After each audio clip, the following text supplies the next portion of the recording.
Willis Street, 1993, I think was the year. March 2nd of March 1993 is when I opened. What possessed you? What possessed you to open a gallery on Willis Street in 1993?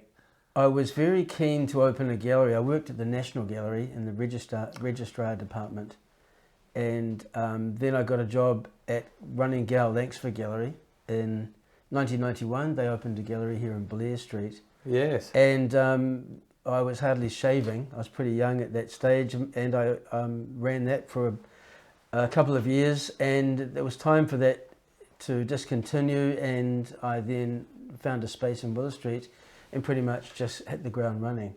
So I opened with artists that I had there: Ronnie Van Hout, Shane Cotton, Seraphine Pick, to name a few, and nervously asked Billy Apple if he'd come on board, and people like Milan Merkic. And gradually I had a sort of a group of people who I've continued to work with largely to this day. So I'm thinking back to 1993, I'm thinking of McLeavy, Peter McLeavy, Yana Land, Jenny Nelligan with Bowen Galleries, Marcia Page we interviewed recently. There's a few of them still around. How much has changed in that time, do you think, with the art market and how things have I think evolved? it's changed enormously. There was a sort of a format that we all stuck to then, where you had certain hours, I guess, and you had a stable of artists, and you had a cycle of exhibitions monthly, and you sort of sent an artist out to bat, I suppose, and hope for the best each month. And then there were the advent of art fairs, which I was doing since 2000 in Switzerland and Miami and everywhere. I remember bumping into you at the Frieze Art Fair in London in 2003 with Michael Stevenson's Trekker work. Yeah. You were there indeed. That was the second iteration of that, and that was really exciting. You really felt like you were part of the world. Taking your wares over there. Hellishly expensive and a long way to go. So I think that's one element of change. That sort of thing isn't happening for us down here in New Zealand for obvious reasons. But I think there's always an art market. It's just how you adapt yourself to ingratiating it. And I think for me that format has changed. I'm feeling more fluid in the way that I'm working here. I've got a smaller space from the one in Jessie Street where I've been for the last 15 or so years. Yes. And I'm able to exhibit not just works from current contemporary artists, but artists that I've been dealing with in the past. I've also been looking at some stock I've been holding for a while and giving it a brush off and thinking this is pretty good. And as I said to you earlier, I'm kind of a sustainable art dealer in that way because I've shown a lot of that stuff before. But I'm interested also in the history of art, and so I've been showing a lot of 20th century works. Recently I showed some 1960s paintings by Ian Scott, which I threw together quite quickly. They arrived, and I thought, here's a window for 10 days, so we exhibited them on the 3 walls. We had 1 per wall. It looked great. The show of Tanya's I've got at the moment has been a year in the making. Getting to know Tanya, visiting, seeing her work in her home, and pretty much what we've got here in the space is what was in her home. So we kind of vacuumed all this sculpture out of her house and put it on show. How important is this space? Because you said Willis Street and then the glorious space you had in Jessie Street. And it seemed like there was a point where it almost seemed like dealers were wondering whether they needed to bother opening at all to the public. Well, of course, as I was going to say, the internet is enormously important in digital marketing. So I do a lot of direct marketing where I'll send a digital image to a client in Auckland or Australia, and we are all doing business in that way.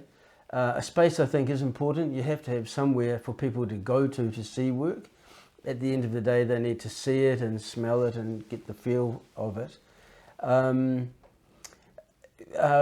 me, the Jessie Street space was fantastic. It was quite big, and you had this overwhelming feeling every month that you had to fill it up almost for the sake of it sometimes. Yes. And you'd be stuck to that format. I'm trying to work in a more versatile way, and I'm on a street front. I'm very conscious of the foot traffic here.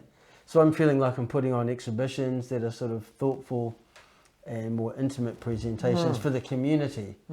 And from the community, obviously things filter out beyond if they're any good. and we use the internet to do that as well, which is pretty obvious. But I really love the size of this space. It's sort of domestic, and the concrete sort of banquettes or slabs were actually from a coffee bean roastery that was here. Oh, right. That was the that was where the truck dumped all the big coffee bags, etc.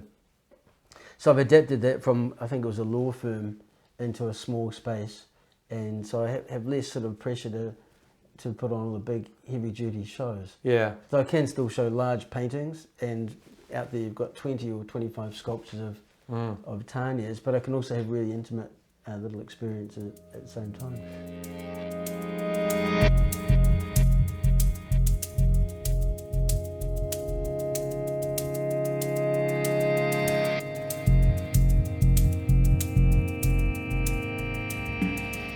So we've got works here from 1964 through to 2019, yes? Yes, yeah. Or even 2020 actually, because Aries is the last one, or it was this year. It must be remarkable to be able to put them all into one space here in Wellington after all this time. Yeah, it's quite amazing. Like a community, like a family. Well, yes, I can see how I repeat myself quite often. I see the same shapes appearing all the time. Bit repetitive. Now, you're from England originally, I think London. Yes, London, I'm a Londoner. And unlike lots of New Zealanders who, in their early 20s, left for their OE in New Zealand and went to London, you sort of ended up doing the opposite, didn't you? Well, I was dragged here. My husband, John Drawbridge, you see, we met in London at the Central School of Art and Craft, as it was in those days. John was doing printmaking and I was doing silversmithing, because I trained as a silversmith. I'd always done it from school onwards and just drifted into doing it. And I didn't know anything whatsoever about art until I met John, and then he obviously taught me lots. But he had a scholarship, which finally, he was over there for 7 years. And when we got married in 1960, after we finished, we went to Paris to live for a year, which was incredible, living in Paris. I mean, the French is so different from the English. It was just amazing, wonderful. And then he taught for a couple of years in London, and then got fed up with England, I think, and promised me 2 years back here. But, then we get back to civilization, you see. But buying the house we did, which is, as you know, is a fantastic house. Yes, in Island Bay, in Wellington, yes. And right opposite the sea. And that's what kept me sane, actually. This amazing vista. I still open my front door and I see the hill, the mountains, the sea, the birds, everything. Yes. Well, just going back to England briefly, or to Europe, I understand you were quite inspired by Brancusi and those forms. Hamish looks at this and it reminds me of Barbara Hepworth.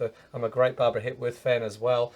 That your work has kind of carried on that modernist sculptural, attention to form and nature, hasn't it? Yes, well, I've no idea. This modernist thing people label me with, I have absolutely no idea what it means. Until I went, I won't go into all that now, but Brancusi is my only inspiration. Okay.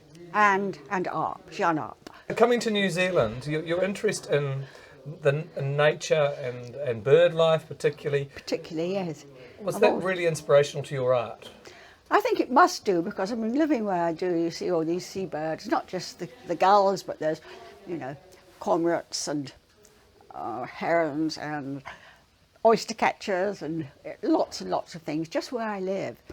But this one, rewa is the wood, isn't it? So yeah, it's a native. This I picked. John and I were invited by Rita Angus to go into her father's forestry estate up in the Curators in 1964, Easter time.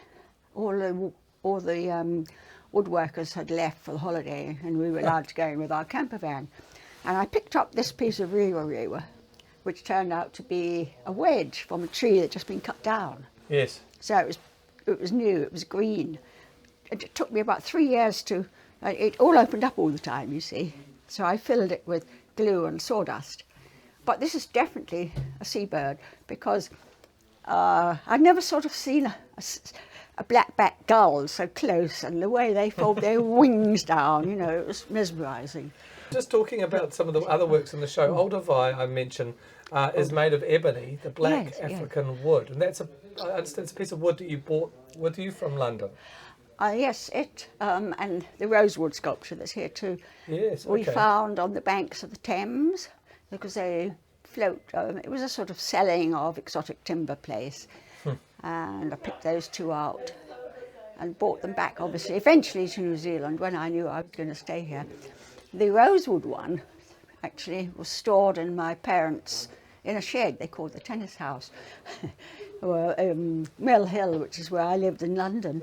And the tennis house went up in flames one day, and my father just stood there with the hose on it, you know, dripping, until the fire brigade arrived. And you can see a sort of darkness on one side of the wood, which is slightly singed. But he saved it, which was wonderful. It took me 40 years to make, no, 30 years to carve that sculpture. Wow. Not all the time. 4 different attempts. Oh, wow, okay. I'm interested with the ebony sculpture a little bit. There's quite a story in terms of that having sat around for a while. Yes, for too. you. Yes, that's right. It was quite a quick one, actually. I think I carved that in a year. Pretty amazing. Yes, no, I left it because it was, you know, just too difficult to start and too beautiful. And then I had this wonderful experience of a safari, if you can call it that, with just 5 of us in Tanzania. And one of the places we called on was the Olduvai Gorge, where I think Mary Leakey first discovered the ancient bones. And there were lots and lots of animals. They've got a wonderful museum there with all these ancient bones. But something about that place, I couldn't, the spirituality of it, I just couldn't stop crying. Yeah. I was just howling, I just couldn't stop.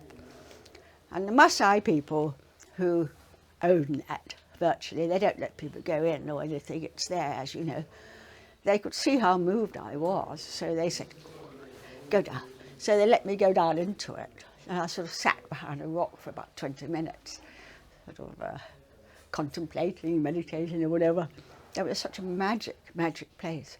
And so when I thought, right, now's the time to start carving my ebony. Right. Finally, Tanya, you're still carving. Yes, definitely. How, you know, and how do you find that physically now? Do you still? No, it's fine. It's quite funny, really. I had an arm wrestle with a friend of mine last night. But she's quite tough, actually. She goes to a gym and everything. I got her down once, and then she had another go. So she won that one. And then we tried the left arm, which I never tried before, and I actually got it. So tell me. So I can still carve. Well, my last question is, Hamish McKay tells me that you got him to arm wrestle him when you first met. Who won that exchange? I know, it's quite funny actually. Tony took a picture of that, my son. You know. I don't do that. It's just that I actually have lost strength in the last 5 or 6 years, admittedly. I can't lift things as much as I could. I mean, I can't lift really heavy things now. So, but I still think I can, which is a problem, isn't it? Tanya Ashken, you are an inspiration. Thank you for joining us. No, that's a pleasure.